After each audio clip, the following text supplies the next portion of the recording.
Anyone who's in the West who's concerned about the spread of Islam should be more worried about the absolute fall of Christianity. The reason people revert to Islam is because they're looking for God and they can't find God anywhere else. If you wake up and you want to truly live a religious life and you want to feel like you have religious conviction and you want to feel the fraternity of a religious life and you want to have the boundaries and constraints of a religious life, you're going to be attracted to Islam. You're not going to be attracted to Christianity because you can wake up and say, I'm a Christian, and nothing changes. Yeah. Nothing changes and nobody cares.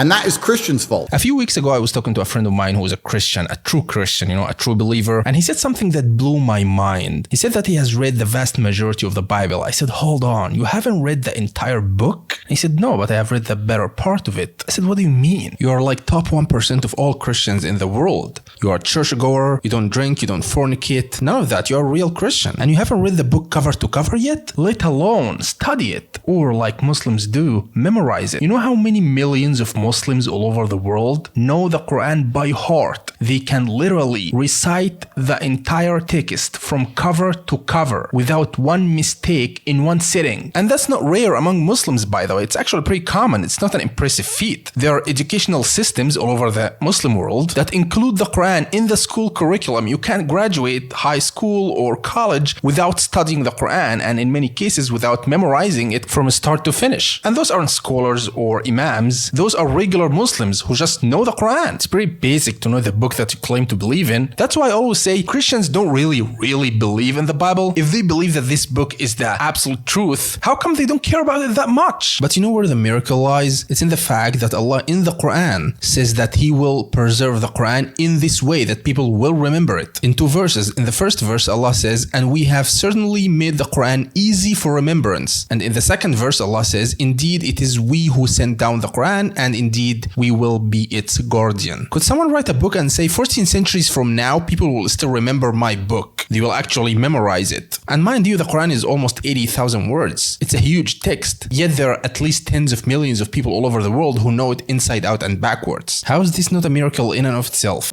I find it very interesting that Christians look at Islam as a threat as opposed to just understanding that it is a massive power vacuum because Christianity feels godless and you do not feel God in Christianity anymore. And that's the reason that people are so attracted to Islam. That's the reason I was attracted to it, because I respect it. How can you believe in something you don't respect? I don't know, and that's a general question for anything. You have to respect it. You have to look at the creeds and say, okay, I respect that. I respect how they defend their religion. I respect how they're black and white on certain issues. I respect all of these things. I'm gonna say something that's a little bit controversial here, but please bear with me. Christianity starts with suspension of disbelief. The very core of Christianity, the Trinity, is a nonsensical concept. So from the jump, from the get-go, you're asked to put your mind aside, to admit that something in this religion doesn't make perfect sense, and you have to be okay with it. You will never respect that. Christianity is filled with things that go against human nature, like turning the other cheek to the person who slapped you. But people are okay with that because the entire thing started with just don't think too much about it. It is what it is, and it's blind faith. There is no such thing as blind faith in Islam. You are actually encouraged to think critically, to think about the religion, to try to poke holes in it, try to come up with something like it. It's a challenge that's extended to everyone on earth. Please try to find something that doesn't make sense in Islam, and it's impossible.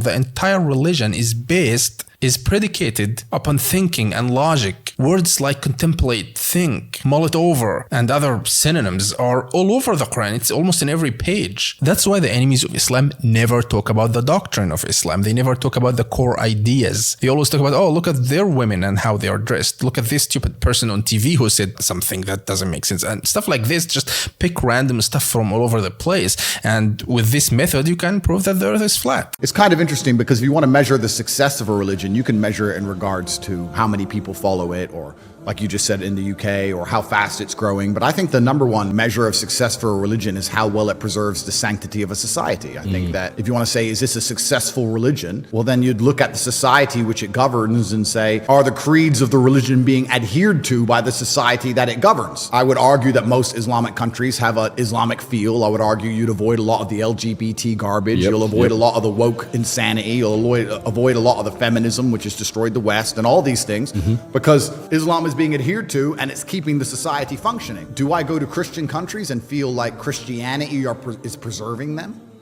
Not really. I always hated the idea of assimilation that they try to sell to immigrants, meaning to become a milquetoast, run-of-the-mill American or European citizen who believes in nothing at all and looks like everybody else, as if that's the epitome of civilization. No, what you should do as a Muslim in a non-Muslim country is to obey the law, but that's the extent of it. On the contrary, I think you should look and act distinctively Muslim. And by the way, people will respect you more if you have your own identity, because most people don't have identities. Let's be very honest. Their identity is whatever is popular on a given week. Christians must feel. Hold on. Before I show you the next clip, please go to chatanddecide.com if you have any questions about Islam. There are people there available to chat with you 24/7 to answer questions about Islam or Christianity or any other religion. The website is in 9 languages and it's only $200 a month. I'm kidding, it's absolutely free. Everything there is free. There is a huge Islamic library there. It's one of the best Islamic websites out there. Whatever you want to ask about, no holds barred, please go to chatanddecide.com and learn about Islam from a trusted source. Christians must feel a deep resentment towards Muslims, especially the true believers, because we stick up for what we believe in, and they want to, but they can't because their own religion has become so woke and almost betrayed them. How can you stand up and say, I'm a Christian and I mean it, and you better,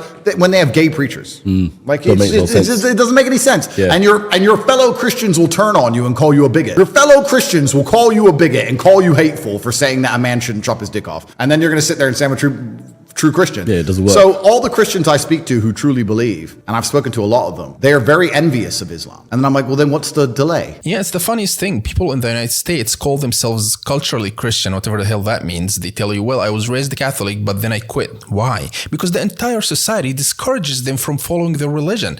They're kind of ashamed. They're embarrassed of calling themselves Christians because, that's for boomers. That's for old people. We are past this now. We are hip and cool. We can't believe in myths. Muslims, on the other hand, they don't care about being attacked or being ridiculed or mocked. And Islam instills that in you. You do believe truly in your heart that whatever you do in this life will be rewarded or punished in the afterlife. And this fact never leaves your sight. So you're kind of relaxed or uncaring about what other people think of you. It's the ultimate almost power move in liberal societies these days to just say, well, I'm a Muslim now. What? You converted to the religion that oppresses women? Yeah, I'm a Muslim now. What do you want?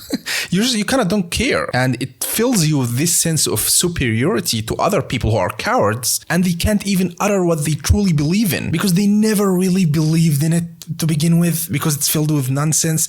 Anyway, like and subscribe.